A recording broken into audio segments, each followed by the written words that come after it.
Hello, Dr. Nicola Siso here, and I am so excited and super honored to be here with Dr. Joel Fuhrman. He is a pioneer in health research and leading the way to understanding the chronic diseases that many of us are suffering from today, the root causes of diabetes and heart disease. He has a number of very influential and powerful books out there. The number one being The End of Diabetes, I highly recommend, and then his latest book, Food Genocide. I'm going to turn it over now to Dr. Fuhrman. He's going to share with us how toxins get into our food and cause the health conditions that many of us are suffering from now. Well, my message is that food is the most powerful medicine, and people don't have to have diabetes. It's reversible. You can melt away the atherosclerosis, lower your blood pressure, lower your cholesterol, get rid of your diabetes, drop your excess body weight, and heart attacks and strokes simply don't have to happen. And there's no reason to let it happen to you. So when we eat foods that are low in nutrients, we build up free radicals and other toxins in our body.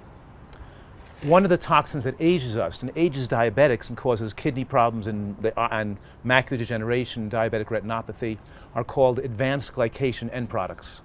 And the high levels of glucose circulating in your bloodstream, when you eat high glycemic carbohydrates, the more you build these advanced glycation end products that build up and create disease. But food also produces a lot of toxins in the way we cook it, especially when we cook animal products like meat or chicken, when you fry foods, when you barbecue, when you grill foods. The heat causes damage, causing heterocyclic amines and N-nitrosamino compounds that are carcinogens. And now, of course, the World Health Organization has classified processed meats and overly cooked meats and red meats as a class 1 carcinogen, is in the same category as asbestos and cigarette smoking.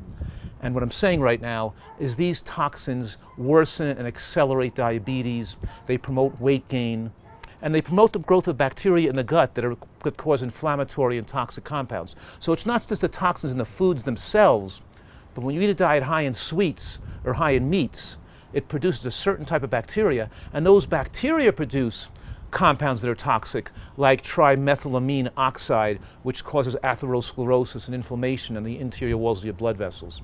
So it's a complicated question, but the bottom line is when your diet is largely these colorful anti-inflammatory, anti-cancer, anti-heart disease, and anti-diabetic foods that encourage weight loss. They have anti-angiogenic effects. That means they don't let fats build up on the body. They're anti-diabetic, anti-angiogenic, anti-fat storage, and our diet is mostly greens and beans and nuts and seeds and onions and mushrooms and root vegetables. And we know that when we eat these colorful produce as the major source of calories, these diseases that plague Americans simply doesn't have to happen. Nutritional science has made so much advances in the last 20 years that we can win the war on cancer right now in America. We can stop dementia, and you can be part of having a great, healthy life that with control of your health destiny, without the fear of what happens to every other American happens to you. We can live to be between 95 and 105 years old in excellent health with these advances in modern nutritional science. Wonderful. Wonderful, and you include a lot of this in your End of the Diabetes book, correct? Right. The two books we're talking about today that I think I'd like people to learn more about are The End of Diabetes, which whether you have high blood pressure and high cholesterol and diabetes, don't control it with drugs, get rid of it, become non-diabetic. We're talking about type 2 diabetes being a killer, but it's a killer when you take medications and you still have the diabetes. The only way to protect yourself is to get rid of it, which food is the answer, not drugs.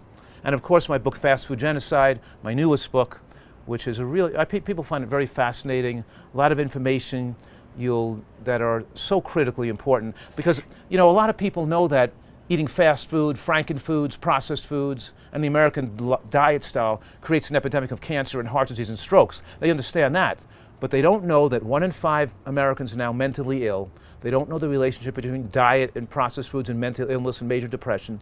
They don't know how it causes loss of intelligence, loss of creativity, and of course, damage to the genes that we pass on to future generations, increasing childhood cancer, learning disabilities, autism. It's just there's so much going on that people have to learn about in this field of knowledge, in this field of nutritional advances.